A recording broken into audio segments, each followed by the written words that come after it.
नहमदुहु व नुसल्ली व नुसल्लिमु अला रसूलिहिल करीम। अस्सलामु अलैकुम व रहमतुल्लाहि व बरकातुहू। कल हमने नजासत के हवाले से नजासत गलीज़ा और खफीफ़ा के हवाले से इस्तिंजा के हवाले से हमने वीडियो बनाई थी और बताया था कि किस तरीके से इनसे हमने पाकी हासिल करनी है।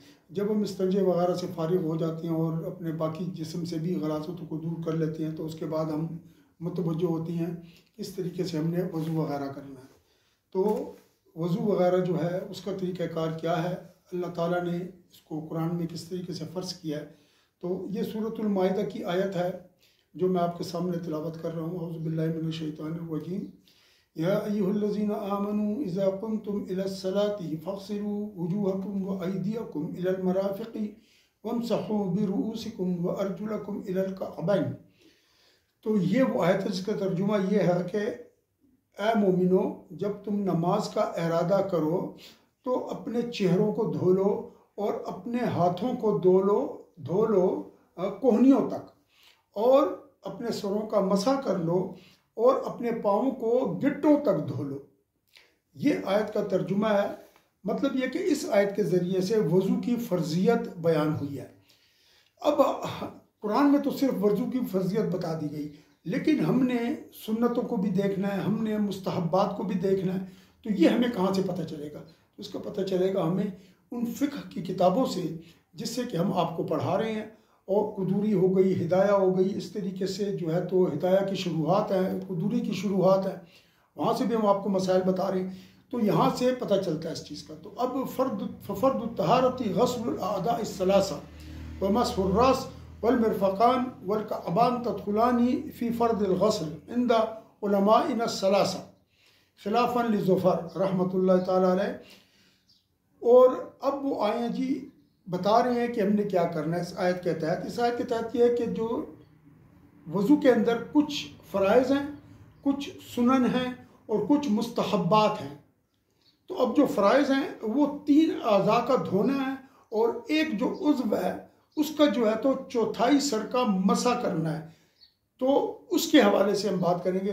तो आपने सबसे पहले अपना चेहरा धोना है, फ़ग़सिलू वुजूहकुम। और चेहरा जो है ना, तो आपकी तमाम पेशानी, आपके कानों के अंदर जो कनपटियाँ, ये जो मैं बता रहा हूँ ये, और ये तमाम की तमाम ठोड़ी जो है नीचे, ये सब की सब इसके अंदर क्या है जी, इसके अंदर शामिल है। तो आपने इस तरीके से मुँह धोना है कि आपकी पेशानी और जो ऊपर जो जहाँ से के सर, ये नास, ये जो जहाँ से सर के बाल शुरू होते हैं, ये यहाँ से धोना शुरू करना है आपने और यहाँ तक आ जाना है। ये यहाँ से ये कानों कनपटियाँ भी ले लेनी है। और देखें फिर ये नीचे भी तक आ रहा है। ये अगर किसी ने शेव की हुई है तो उसके लिए ये धोना लाजमी है। ये जगह भी ज़कन, इसको अरबी में ज़कन कहते हैं, ठोड़ी, इसके नीचे की जगह ये भी लाजमी है। और अगर कि बालिग हो गया, शेव तो नहीं की लेकिन बालिग अभी नहीं हुआ, उसकी अभी दाढ़ी मूंछ नहीं निकली, तो वो भी इस चीज़ को धोएगा।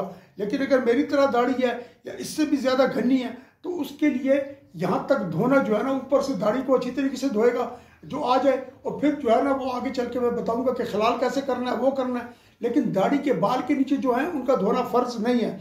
तो फ़र्ज़ धोना जिनकी दाढ़ी नहीं है उनके लिए ये तमाम पेशानी और ये आगे की ये तमाम जगह और ये जो इसको चेहरा कहते हैं, इसको धोना है।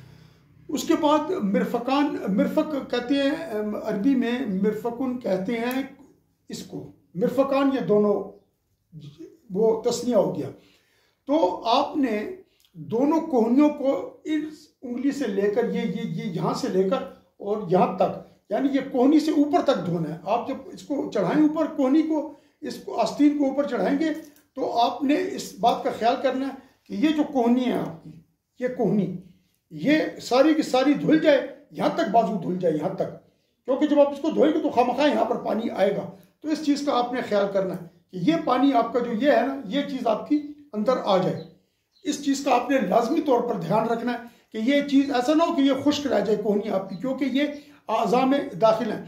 और उसके बाद आपने पाँव धोने हैं गिट्टों तक, दोनों साइडों पर जो गिट्टी है ना उनको काब और काबान, उसका तस्नीया, इन दोनों को भी धोना है। जब आपने धो लिया तो आपके धुलने वाले अज़ा पूरे हो गए। अब आपने सर का करना है मसा। ये सर है आपका जी, सुन्नत ये है कि आप पूरे सर का मसा करेंगे।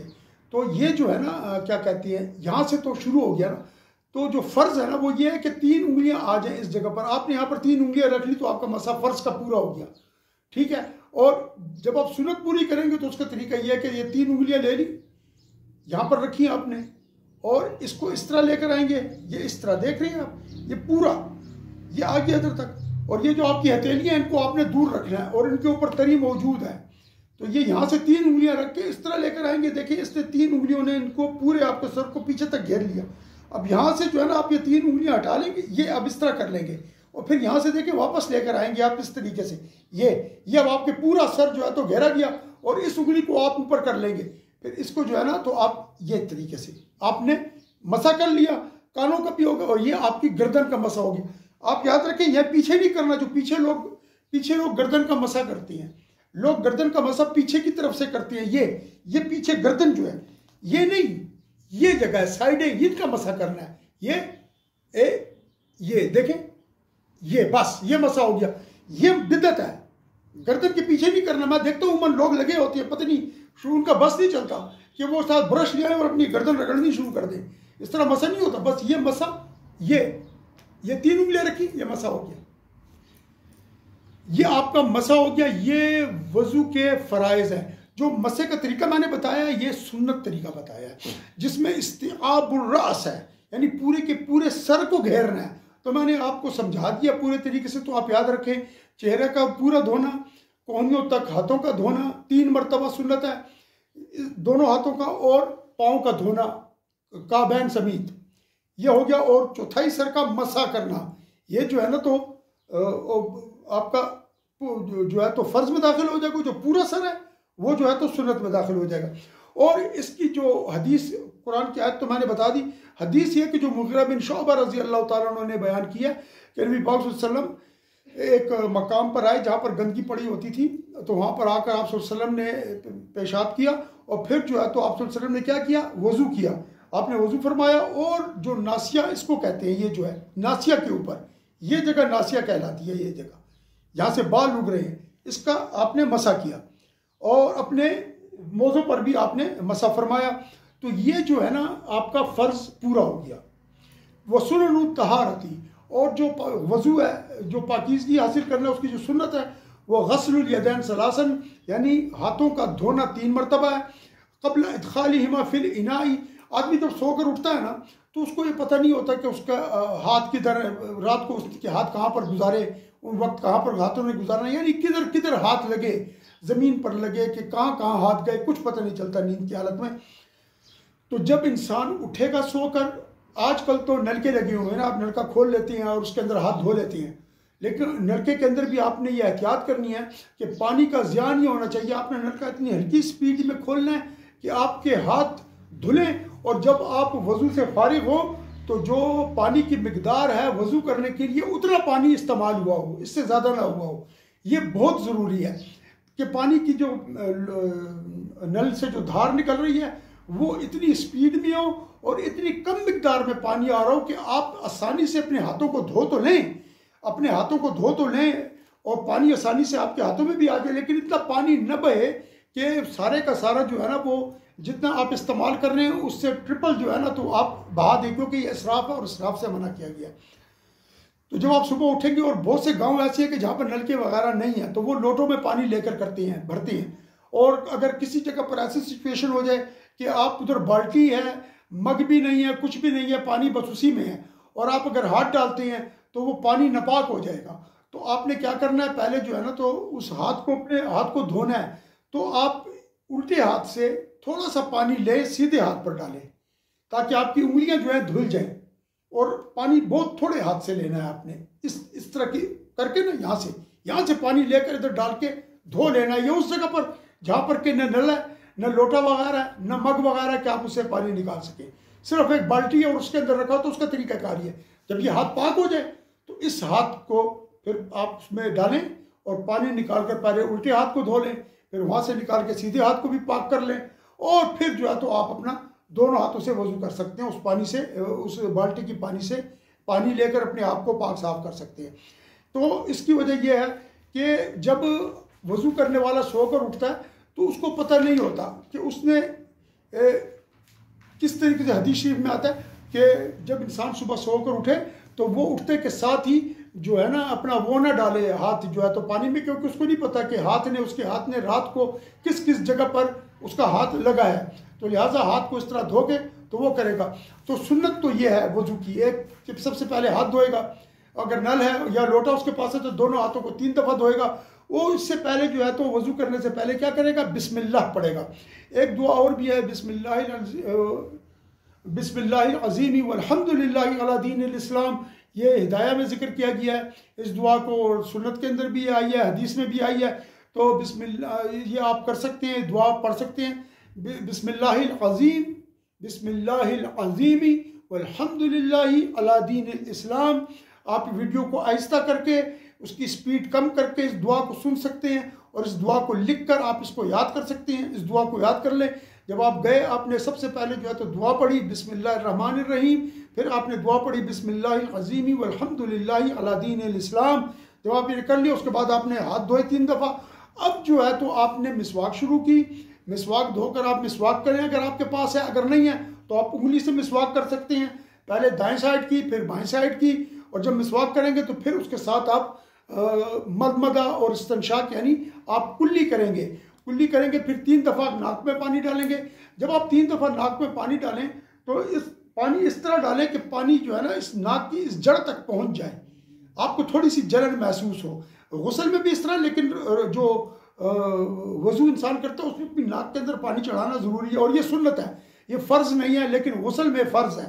गुस्ल में कुल्ली करना और नाक में पानी डालना दोनों फ़र्ज़ हैं, जबकि वजू में ये सिर्फ सुन्नत है, यानी कुल्ली करना, नाक में पानी डालना ये सुन्नत है, कानों का मसा करना सुन्नत है, और दाढ़ी का खलाल करना। दाढ़ी अगर इस तरह है जिस तरह मेरी है तो आपने ये इस तरह हाथ कर लेने हैं और फिर आपने यहाँ से डालना, देखें यहाँ से जब आप मुंह धोएंगे ना दाढ़ी भी धुल गई, उसी वक्त आपने ये खलाल भी कर लेना है, उसी वक्त आपने ये खलाल कर लेना है। जब आप हाथ धोते हैं तो उसी वक्त आपने इस तरह करके अपनी उंगलियों का खलाल भी कर लेना है, ये जो है इस तरह कर लें, और हाथ धोते हुए पाँव को हाथों को ज़रा मलें, ये मलें भी इस तरह करके ताकि कोई जगह खुश्क न रह जाए।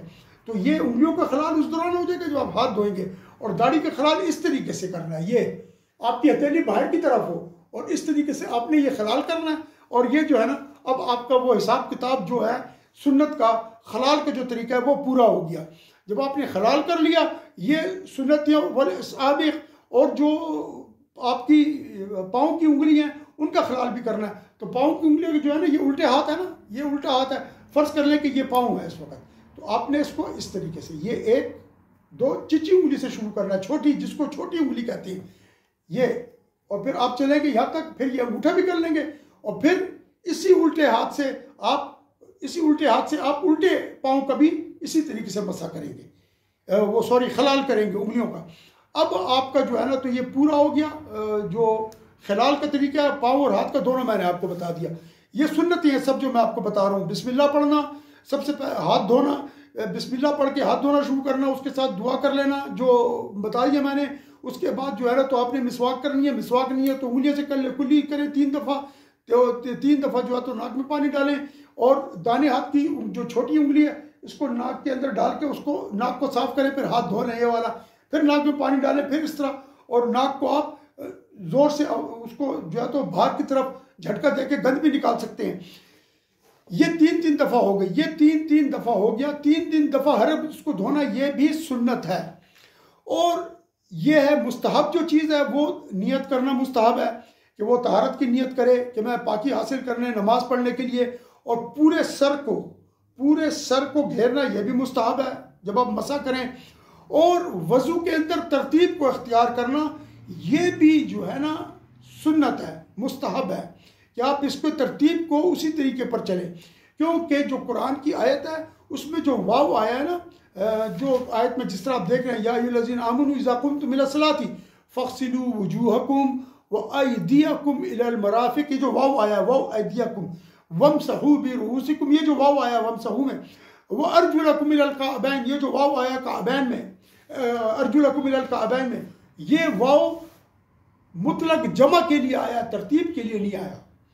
ऐसे नहीं कि पहले आप मुंह धोएंगे, फिर अगर कोई आदमी इस तरह करता है, पहले पाँव धो लेता है, फिर हाथ धोता है, फिर मुंह धो लेता है, फिर सर का मसा करता है, ये तरतीब कोई भी कर देता है, वो उसका वजू हर सूरत में हो गया।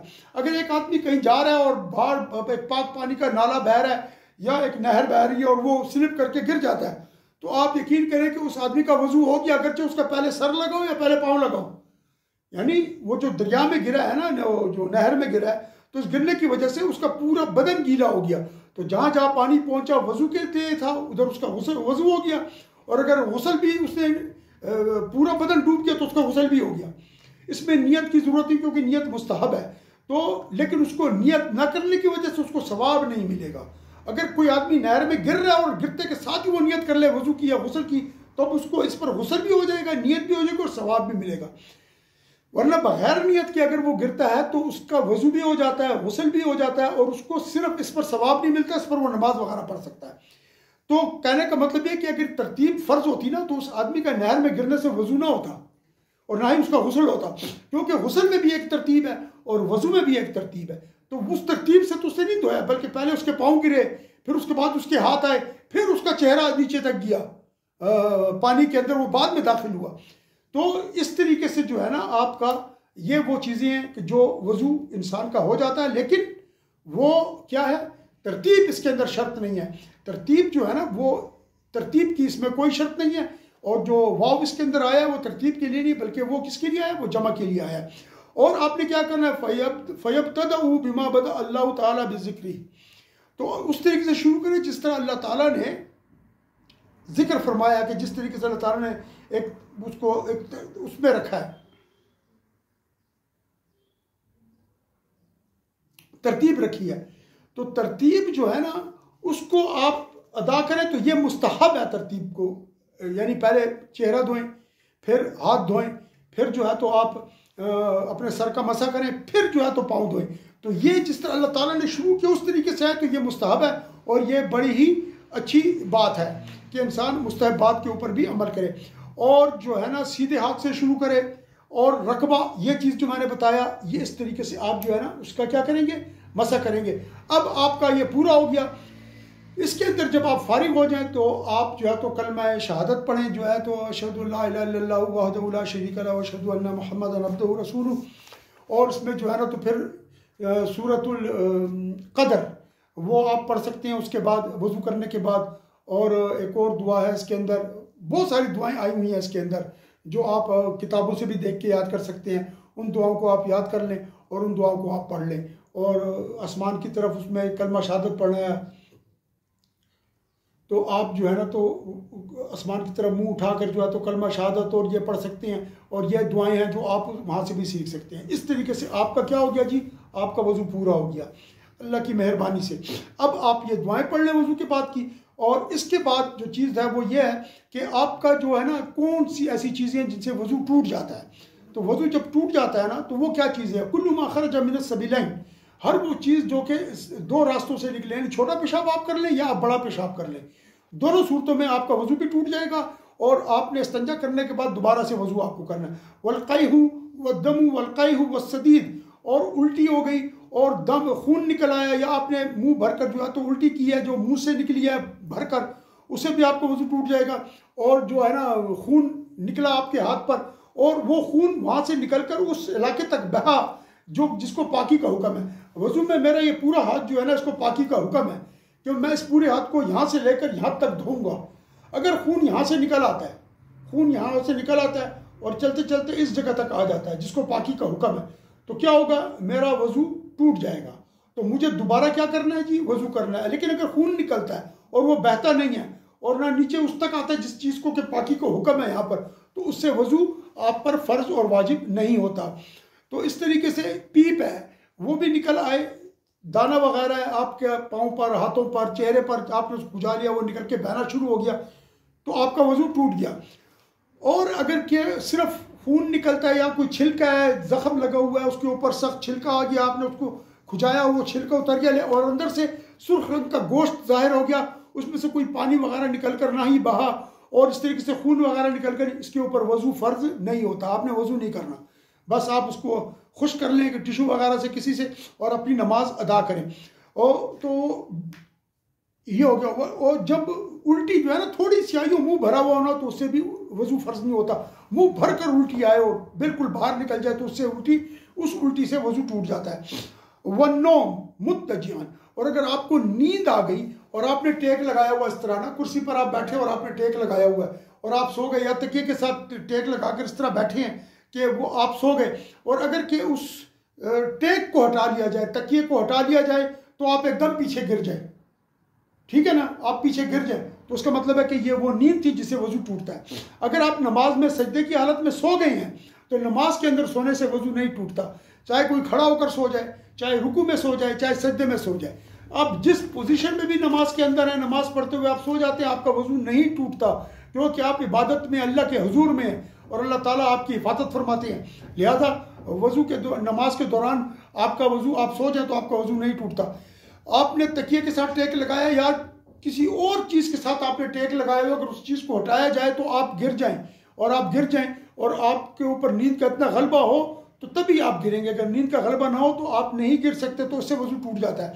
और जब अकल पर गलबा आ जाए इंसान की कोई मरज़ की वजह से, जिस तरह मिर्गी का दौरा पड़ गया और गलबा आ गया अकल के ऊपर, तो इंसान को पता नहीं चलता, वो फिर झटके लग रहे होते हैं, उसको कुछ एहसास नहीं होता, तो वज़ू टूट जाता है। इस तरीके से जो है तो जुनून दौरा पड़ता है पागलपन का, उसमें भी जो है तो उसको पता नहीं चलता, तो उसका वज़ू टूट जाता है। इसी तरीके से जो है ना तो इंसान के ऊपर एक नींद किसी कैफियत आती है, उसके ऊपर एक चीज़ गालिब हो जाती है उसकी अकल पर, और वो जो है ना तो हर चीज़ धुंधली हो जाती है, बेहोश हो जाता है, वो बेहोशी की वजह से भी वज़ू टूट जाता है। तो याद रखें, अकल पर गलबा आ जाए, इससे मिर्गी का दौरा है, या जो है तो बेहोशी तारी हो जाए, या जो है तो उसको दीवानगी का दौरा पड़ जाए, तीनों सूरतों में आदमी अपनी दिमागी हैसियत ख़राब होने की वजह से अपने जिस्म के हालात को नहीं जानता और उसके साथ क्या कुछ गुजरा वो उसको नहीं समझता, उसका वज़ू टूट जाएगा। और आखिरी बात जो है वो कह है, हर वो नमाज जिसमें रुकू और सुजूद हो, वो सजदे और रकत रुकू वाली नमाज हो, यानी जो नमाज हम पढ़ते हैं, फ़र्ज नमाज पढ़ते हैं या नफल नमाज पढ़ते हैं,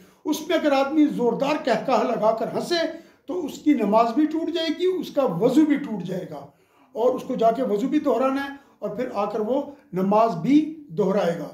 तो कल इंशाअल्लाह ताला हम गुस्ल के हवाले से बात करेंगे। आपसे गुजारिश है कि इस वीडियो को शेयर भी करें, अब अपने भाइयों तक, अपने दोस्तों तक भी इसको पहुंचाएं, और जो कुछ आप सीख रहे हैं आप पर उसका फैलाना आपके लिए बायस अजर व सवाब है। तो लोगों को समझाएं कि इस तरीके से जो है ना तो वज़ू करना है, इस तरीके से, ये सब कुछ आप आगे बढ़कर इस चीज़ को सीख कर आगे अपने लिए आखिरत बना सकते हैं। और इस चैनल को सब्सक्राइब कर लें और बेल आइकन को भी प्रेस कर दें, ताकि आप तक जो ही नई वीडियो बने आप तक उसका पैगाम पहुँच जाए। सल्लल्लाहु तआला अला खैर खल्क़िही व नूरि अर्शी मुहम्मद व अला आलिहि व अस्हाबिही अजमईन बिरहमतिका या अरहमर राहिमीन।